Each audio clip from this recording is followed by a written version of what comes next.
Hello students, welcome to brain booster. बच्चों, आज का टॉपिक है बैलेंसिंग ऑफ केमिकल इक्वेशन। तो केमिकल इक्वेशन को क्यों बैलेंस किया जाता है, सबसे पहला क्वेश्चन तो यही है। तो केमिकल रिएक्शन हम लोग बैलेंस करते हैं to satisfy the law of conservation of mass. ठीक है, क्लास 9th में आप लोगों ने पढ़ा होगा। इस लॉ के अकॉर्डिंग किसी भी केमिकल रिएक्शन में total mass of reactant total mass of product के बराबर होना चाहिए। अगर नहीं है तो केमिकल रिएक्शन अनबैलेंस है और उसको बैलेंस करने की आवश्यकता है। ठीक है, हम लोग छोटे से एग्जांपल समझते हैं। बच्चों, ये एक केमिकल रिएक्शन है, हाइड्रोजन और ऑक्सीजन मिलकर वाटर बनाते हैं। ठीक है, H2 प्लस O2 H2O। अब अगर हम दोनों side number of atoms count करें तो हाइड्रोजन रिएक्टेंट साइड 2 है और प्रोडक्ट साइड भी 2 है, बैलेंस है। ऑक्सीजन रिएक्टेंट साइड 2 है बट प्रोडक्ट साइड एक ही है। बच्चों, रिएक्टेंट और product side number of atoms equal होने चाहिए, तभी कोई भी केमिकल रिएक्शन बैलेंस कहलाएगी। अब हमें क्या करना है, number of oxygen atom product side भी 2 करने हैं। तो हम क्या करेंगे, प्रोडक्ट साइड 2 से मल्टीप्लाई कर देंगे। अब मल्टीप्लाई करने से क्या हुआ, नंबर ऑफ हाइड्रोजन एटम्स 4 हो गए हैं, ऑक्सीजन का नंबर बैलेंस हो चुका है। रिएक्टेंट साइड और प्रोडक्ट साइड दोनों साइड 2 ही ऑक्सीजन एटम्स हैं, but hydrogen atom product side 4 हैं और रिएक्टेंट साइड 2 ही हैं। तो मैं रिएक्टेंट साइड भी 2 से मल्टीप्लाई कर दूंगा। इस तरीके से रिएक्शन बैलेंस हो गई है। बच्चों, रिएक्शन बैलेंस करने का मतलब होता है आपको रिएक्टेंट साइड और प्रोडक्ट साइड दोनों साइड क्या करना है, आपको जो नंबर ऑफ एटम्स है उनको बैलेंस करके रखना है। बच्चों, हम कुछ एग्जांपल से समझते हैं जो क्वेश्चन प्रीवियस ईयर में पूछे गए हैं, 2024 2025 इनमें ये क्वेश्चंस पूछे गए हैं, उनको हम लोग प्रैक्टिस करते हैं और समझते हैं किस तरह के क्वेश्चन बोर्ड एग्जाम में आते हैं। तो बच्चों, ये 2 क्वेश्चंस हैं जो आपके सामने दिख रहे हैं। ये क्वेश्चन 2025 बोर्ड एग्जाम में पूछा गया है और ये क्वेश्चन 2024 आया हुआ है। अब हम लोग इनको सॉल्व करते हैं। कैसे करना है बच्चों, जब भी आप किसी केमिकल रिएक्शन को बैलेंस करना हो तो सबसे पहले आपको क्या करना है, उस केमिकल रिएक्शन का सबसे बड़ा कंपाउंड देखिए। कौन सा कंपाउंड जो सबसे बड़ा है, जिसमें नंबर ऑफ एटम्स ज्यादा है या different types of elements present हैं, तो उनको देखिए। बच्चों, मैंने यहां पर देखा तो एल्यूमिनियम ऑक्साइड जो है Al2O3 वो एक बड़ा कंपाउंड है। इसमें एल्यूमिनियम भी है और ऑक्सीजन भी है। अब इसी को लेकर हम लोग बैलेंस करते हैं। तो बच्चों, कैसे बैलेंस करेंगे, सबसे पहले आप देखिए number of aluminium reactant side 1 और product side 2, oxygen reactant side 3 product side 1। तो पहले क्या करना है आपको, सबसे पहले यहां पर आप ऑक्सीजन ही बैलेंस कर लीजिए। ऑक्सीजन बैलेंस करने के लिए क्या करेंगे बच्चों, रिएक्टेंट साइड 1 ऑक्सीजन है वाटर में और प्रोडक्ट साइड 3 ऑक्सीजन है। तो हम क्या करेंगे, इस रिएक्शन को मैं दोबारा से नोट कर लेता हूं, aluminium plus water Al2O3 plus hydrogen. मुझे पहले ऑक्सीजन बैलेंस करना है, तो मैं क्या करूंगा, ऑक्सीजन बैलेंस करने के लिए 3 से मल्टीप्लाई कर दूंगा। यहां पर ये मैंने 3 से मल्टीप्लाई कर दिया। अब number of oxygen atoms balance हो चुके हैं बट हाइड्रोजन का नंबर डिसबैलेंस हो गया है, क्योंकि प्रोडक्ट साइड 2 ही हाइड्रोजन है और रिएक्टेंट साइड 6 हाइड्रोजन हो गए। तो मैं इनको बैलेंस करने के लिए 3 से मल्टीप्लाई कर दूंगा। इस साइड हाइड्रोजन बैलेंस कर लिए। अब ऑक्सीजन बैलेंस हो चुके हैं, हाइड्रोजन बैलेंस हो चुका है, अब बचे हुए हैं केवल एल्यूमिनियम। एल्यूमिनियम का नंबर प्रोडक्ट साइड 2 है, रिएक्टेंट साइड भी 2 होना चाहिए। बच्चों, आप देख सकते हो बड़े आसानी से इस रिएक्शन को बैलेंस कर लिया गया है। ठीक है, एल्यूमिनियम 2 हाइड्रोजन 6 ऑक्सीजन 3 और ऑक्सीजन 3। तो बच्चों, P की वैल्यू जो निकल के आई है वो 2 है, Q की वैल्यू 3 है और R की वैल्यू 1 है, S की वैल्यू 3 है। तो बच्चों, आपका आंसर क्या हो गया, ये सामने जो लिखा हुआ है P equal to 2, Q equal to 3, R equal to 1 and S equal to 3, ये है आपका आंसर। ठीक है बच्चों, ये जो नीचे वाला क्वेश्चन है डिकम्पोजिशन ऑफ जिंक नाइट्रेट, ये क्वेश्चन आया हुआ है 2024 में। इसको भी सॉल्व कर लेते हैं। तो कैसे करना है, वही अपना पुराना तरीका। सबसे पहले क्या करना है, कोई एक बड़ा कंपाउंड उठाइए।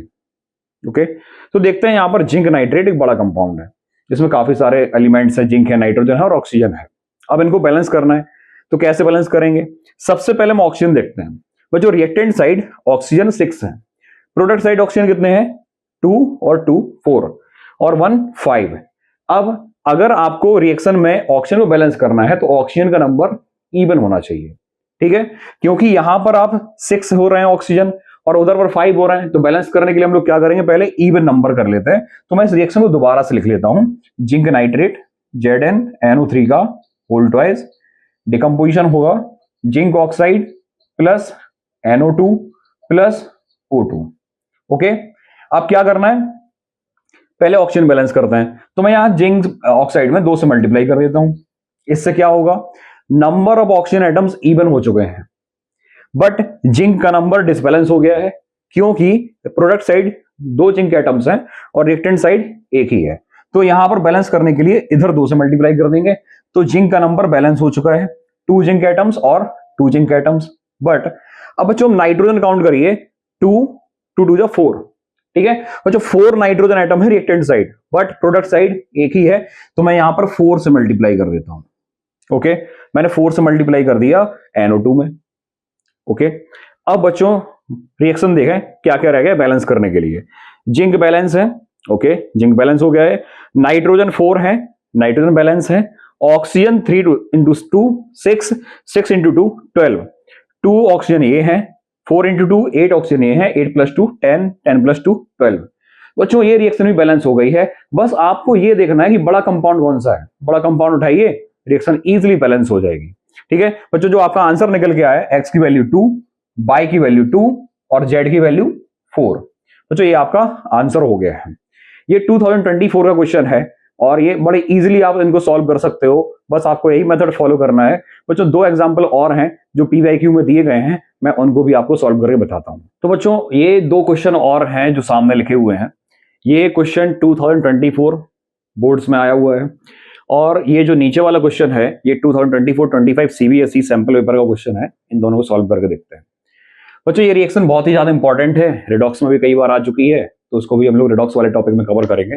अभी बैलेंस कर लेते हैं। मैं रिएक्शन को दोबारा से लिखता हूं, MnO2 plus HCl MnCl2 plus H2O plus Cl2। आपको रिएक्शन बैलेंस करनी है। अच्छा बताइए, यहां पर जो नंबर ऑफ मैग्नीज है बैलेंस है पहले से, ऑक्सीजन अनबैलेंस है, क्लोरीन हाइड्रोजन ये अनबैलेंस है। तो अब हमें क्या करना है, हमें इसको बैलेंस करना है। मैग्नीज का नंबर तो बैलेंस है बट ऑक्सीजन का नंबर अनबैलेंस है। रिएक्टेंट साइड 2 ऑक्सीजन एटम्स है और प्रोडक्ट साइड 1 ही है, तो हम क्या करेंगे, यहां पर 2 से मल्टीप्लाई कर देंगे। 2 से मल्टीप्लाई करने से क्या हुआ, number of oxygen atom balance हो चुके हैं, बट हाइड्रोजन का जो नंबर है वो प्रोडक्ट साइड हो चुका है 4 और रिएक्टेंट साइड एक ही हाइड्रोजन है, तो 4 से मल्टीप्लाई करेंगे, नंबर ऑफ हाइड्रोजन एटम्स भी बैलेंस हो गए हैं। Hydrogen balance, manganese balance, oxygen balance, अब बचा हुआ क्लोरीन। बच्चों क्लोरीन का नंबर MnCl2 में 2 क्लोरीन एटम्स हैं और जो Cl2 मॉलिक्यूल लिखा हुआ है इसमें भी 2 क्लोरीन एटम्स हैं, तो क्लोरीन का नंबर ऑलरेडी बैलेंस है, इसको बैलेंस करने की जरूरत नहीं है। तो बच्चों जो वैल्यूज निकल के आई हैं, एक्स की वैल्यू कितनी आई है, एक्स की वैल्यू आई है 4, वाई की वैल्यू आई है 2 और जेड की वैल्यू आएगी 1। ओके बच्चों उम्मीद करते हैं आप इजीली इसको बैलेंस कर सकते हो। बच्चों ये सेम वैसे ही क्वेश्चन है जैसा अभी हम लोग ने 2024 का क्वेश्चन जो सॉल्व किया है, जो आया हुआ था उसमें जिंक नाइट्रेट का डिकम्पोजिशन था और यहां पर लेड नाइट्रेट का डिकम्पोजिशन है। तो यहां पर आपको क्या करना है, ये जो रिएक्शन है इसको फिर से हम लोग बैलेंस करने का प्रयास करते हैं। रिएक्शन को दोबारा से लिखिए, PbNO3 का होल ट्वाइस, इसको हीट करेंगे, PbO plus NO2 plus O2। Okay, अब सबसे पहले भाई lead, number of oxygen atoms count करिए, 2 2 4 और 1 5। यहां पर नंबर ऑफ ऑक्सीजन इवन है, आप किसी भी नंबर से मल्टीप्लाई करोगे इवन नंबर में तो इवन ही आएगा, तो आपको प्रोडक्ट साइड भी ऑक्सीजन का नंबर इवन करना होगा। इवन करने के लिए मैं 2 से मल्टीप्लाई करूंगा यहां पे, जैसे number of oxygen atom even हो गए हैं, बट लेड का नंबर जो है वो 2 हो गया है और रिएक्टेंट साइड एक ही लेड एटम है, 2 से यहां मल्टीप्लाई करिए, लेड बैलेंस हो चुका है दोनों साइड। अब नाइट्रोजन का नंबर हो गया 4, 2 इंटू 2 4, 4 से मल्टीप्लाई करिए, यहां पर नाइट्रोजन बैलेंस हो चुके हैं, oxygen 3 into 2 6, 6 into 2 12, 2 oxygen atom ये, 4 इंटू 2 8 प्लस 2 10 और प्लस 2 12। बच्चों ये रिएक्शन हो चुकी है बैलेंस। तो P की वैल्यू कितनी आई है 2, Q की वैल्यू कितनी आई है 2 और R की वैल्यू कितनी आई है 4। बच्चों ये क्वेश्चन है जो सॉल्व हो चुका है, रिएक्शन बैलेंस हो चुकी है। बच्चों उम्मीद करते हैं बैलेंसिंग ऑफ केमिकल रिएक्शन के टॉपिक आप समझ चुके होंगे, कैसे रिएक्शन बैलेंस करनी है। बड़ा कंपाउंड उठाइए, सारे जो एटम्स हैं उनको बैलेंस करते जाइए। नंबर ऑफ रिएक्टेंट और number of atoms towards reactant side और number of atoms product side, दोनों साइड इक्वल होने चाहिए, रिएक्शन आपकी बैलेंस हो जाएगी। बच्चों उम्मीद करते हैं आपको ये टॉपिक क्लियर समझ में आ गया होगा। अगर आपको वीडियो अच्छा लगा है तो वीडियो को लाइक करिए, चैनल को सब्सक्राइब करिए और दोस्तों के साथ शेयर करिए। मिलते हैं हम लोग अपने नए वीडियो के साथ। Thank you.